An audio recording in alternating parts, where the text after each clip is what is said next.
고린도전서 15장 12절에서 19절 말씀.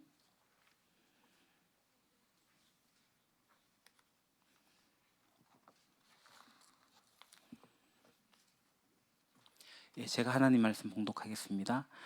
그리스도께서 죽은 자 가운데서 다시 살아나셨다 전파되었거늘 너희 중에서 어떤 사람들은 어찌하여 죽은 자 가운데서 부활이 없다 하느냐. 만일 죽은 자의 부활이 없으면 그리스도도 다시 살아나지 못하셨으리라. 그리스도께서 만일 다시 살아나지 못하셨으면 우리가 전파하는 것도 헛것이요 또 너희 믿음도 헛것이며 또 우리가 하나님의 거짓 증인으로 발견되리니 우리가 하나님이 그리스도를 다시 살리셨다고 증언하였음이라. 만일 죽은 자가 다시 살아나는 일이 없으면 하나님이 그리스도를 다시 살리지 아니하셨으리라. 만일 죽은 자가 다시 살아나는 일이 없으면 그리스도도 다시 살아나신 일이 없었을 터이요. 그리스도께서 다시 살아나신 일이 없으면 너희의 믿음도 헛되고 너희가 여전히 죄 가운데 있을 것이요. 또한 그리스도 안에서 잠자는 자도 망하였으리니 만일 그리스도 안에서 우리가 바라는 것이 다만 이 세상 삶뿐이면 모든 사람 가운데 우리가 더욱 불쌍한 자이리라. 아멘. 오늘은 숨 예배팀이 그동안 준비했던 찬양 하나님의 은혜로 찬양 드리도록 하겠습니다.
잘했습니다. 박수 한번 주십시오.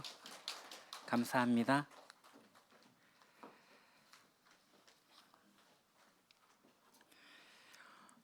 오늘은 부활절입니다.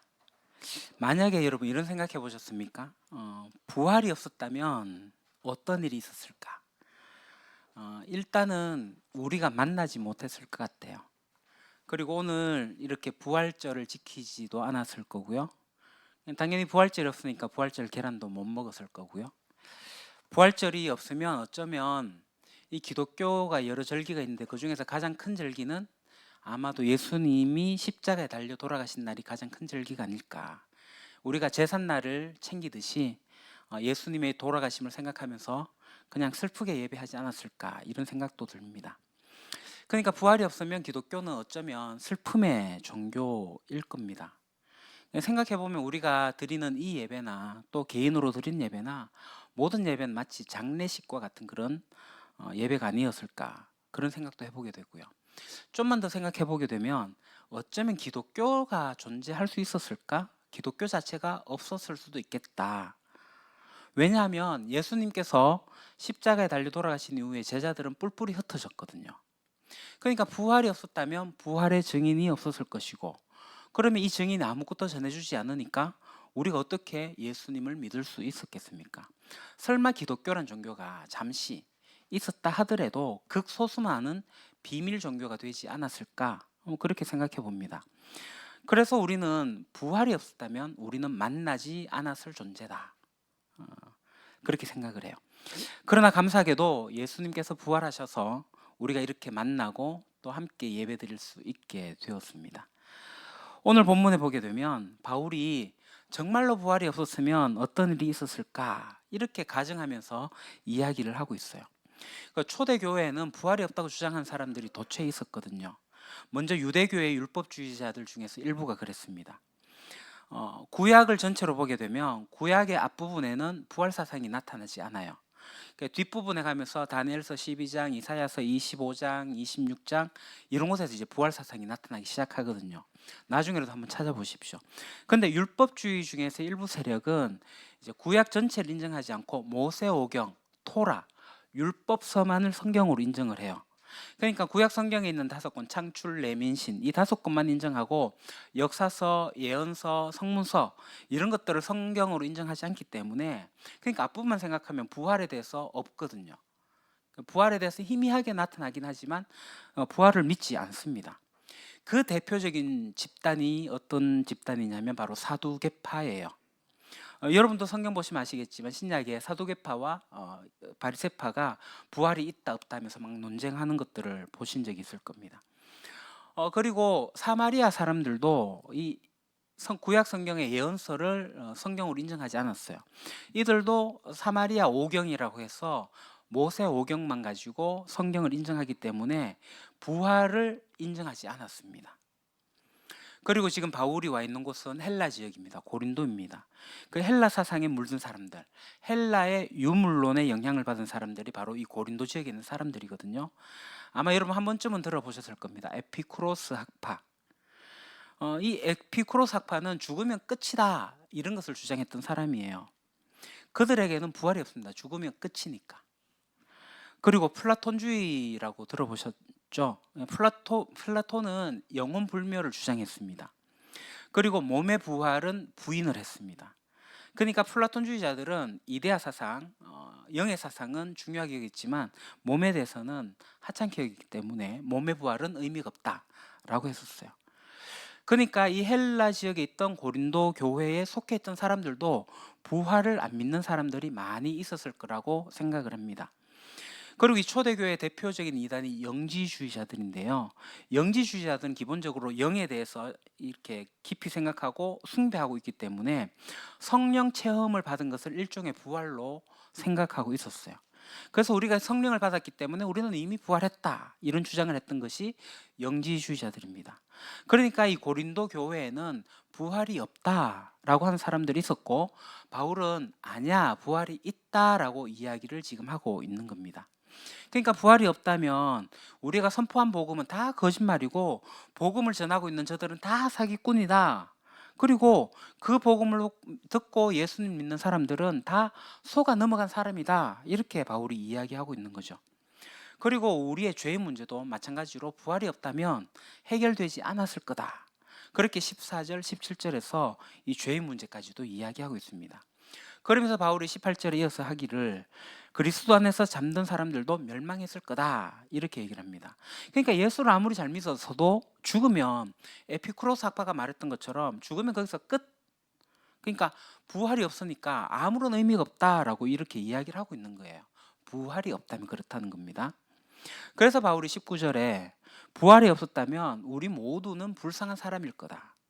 아니 세상 모든 사람 가운데서 가장 불쌍한 사람일 거다라고 이렇게 지금 논증하고 있는 거예요. 그러니까 부활이 없고 이 세상 우리가 살고 있는 세상이 전부라면 이 세상을 즐기는 게 최고라는 거예요. 맞죠?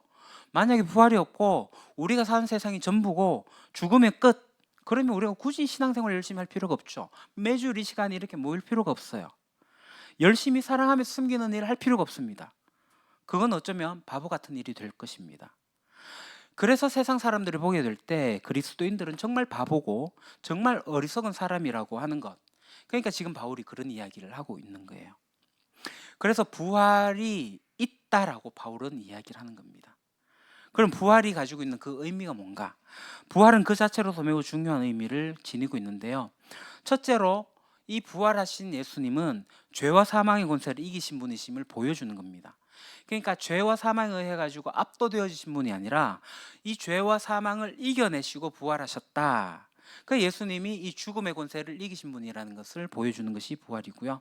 두 번째, 예수님께서 우리를 위해서 대신 죽은 그 죽음은 의로운 죽음이다. 그러니까 이것이 의롭다라고 하나님이 신원해 주는 사건이 바로 부활 사건이다 라고 이야기하고 있는 거예요. 그러니까 이 얘기가 뭐냐면 쉽게 얘기해서 3.1절 우리가 유관순 열사를 이렇게 기념하지 않습니까? 그 기념하는 이유가 뭐예요? 그 유관순 열사가 죽어서 마땅한 죽음이 아니라 우리가 생각하기에 너무 안타까운 의로운 죽음이기 때문에 그것을 기념하지 않습니까? 마찬가지로 예수님의 죽음도 마찬가지로 죽는 게 마땅한 죽음이 아니라 죽지 말아야 될 죽음인데 의인이 대신해서 죽었기 때문에 그 대신 죽은 것을 신원해내는 사건, 그것이 바로 하나님의 부활 사건이라는 겁니다. 그러니까 예수님의 죽음은 무고한 죽음이고 죽어 마땅한 죽음이 아니었기 때문에 하나님께서 그 죽음으로부터 예수님을 다시 살리신 것. 다른 말로 하면 예수님의 죽음은 의로운 죽음이었다라는 것을 보여주는 사건이 바로 부활 사건이라는 겁니다. 그래서 부활이라는 것이 뭐냐? 예수님께서 우리를 위해서 죽으셨는데 우리를 위한 그런 의로운 죽음, 죽지 말아야 할 그분이 우리를 대신해서 죽었다라는 그것을 공의롭게 신원, 회복시켜주는 사건이라고 생각하시면 되겠습니다. 그 세 번째는 예수님의 부활은 예수님께서 첫 열매가 되셨다는 거예요. 그래서 그 다음 열매가 있다라는 겁니다. 장차 첫 열매가 되신 예수 그리스도 안에서 그 다음에 부활이 계속 이어질 거다라는 겁니다. 그래서 우리도 부활할 거다라는 것입니다. 그래서 예수님의 부활의 사건은 우리가도 죽지만 부활한다라는 것을 보여주는 사건입니다. 그런 의미가 이 부활의 의미가 있습니다. 우리도 이제 신앙생활을 좀 이렇게 그냥 흘러가듯이 하다가 내가 제대로 한번 해봐야 되겠다.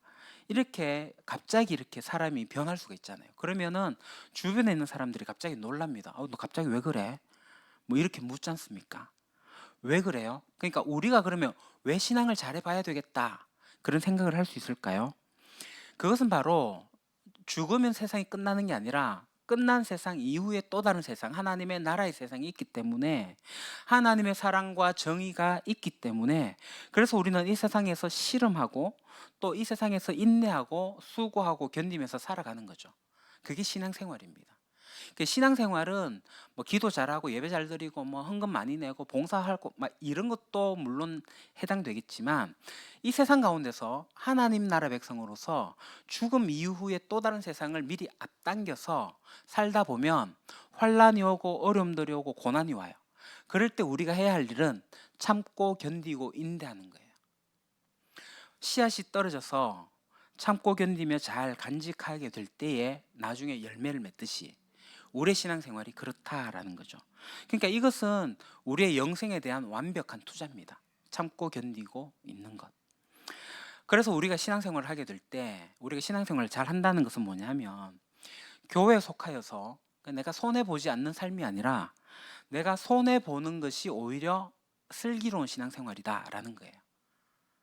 왜냐하면 부활이 있기 때문에. 부활 이후에 하나님 앞에 서게 되었기 때문에. 그래서 우리는 부활을 믿고 그렇게 신앙생활을 하는 거죠. 오늘 부활절입니다. 부활을 믿고 부활의 신앙생활로 살아가는 것은 정말 이런 말로 해도 될지 모르겠지만 확실한 투자입니다. 세상 사람들은 아니라고 이야기할 수도 있겠지만 성경을 보고 우리의 신앙의 선배들이 이야기한 것들과 그 믿음의 증인들이 간 길을 보게 되면 부활을 믿고 부활을 살아가는 것은 우리에게 확실한 투자라고 볼 수가 있습니다. 그래서 우리가 부활을 믿고 부활의 소망을 가지고 살아갈 수 있기를 소망합니다. 기도하겠습니다. 아버지 하나님, 오늘 부활절입니다. 부활이 없었다면 우리는 세상에서 가장 불쌍한 사람이 되었을 터인데 부활이 있기에 우리는 이것을 믿기에 우리가 이 세상 가운데서 신앙생활을 잘 할 수 있고 참고 견디면서 살아갈 수 있습니다. 아버지 하나님, 잘 인내하게 하시고 잘 견디게 하고 잘 수고하면서 때로는 희생하면서 신앙생활을 잘 할 수 있는 저희들 되게 하시고 부활하신 예수님을 믿음으로 우리도 부활할 것을 믿고 살아갈 수 있게 하옵소서. 예수님의 이름으로 기도합니다. 아멘.